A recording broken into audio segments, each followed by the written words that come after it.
السلام علیکم۔ ایک بات کہوں، بیٹیوں کو زیادہ ہنسنے سے، زیادہ بولنے سے، پاگل پن سے نہ روکا کریں، ان کو مسکرانے دیا کریں۔ اگر سارا گھر سر پر اٹھا لیں تو بھی کچھ نہ کہا کریں۔ بھائیوں کے ساتھ مذاق کریں، لڑائی جھگڑا کریں تو بھی کرنے دیا کریں۔ مقدر کے کھیل بڑے انوکھے ہوا کرتے ہیں۔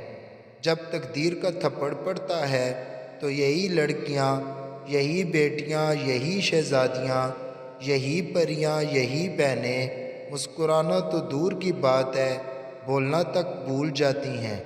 وقت سب سے بڑا ظالم ہے جو ان کے وجود سے خوشیوں کو نچوڑ کر لے جاتا ہے اور کبھی واپس نہیں لوٹاتا۔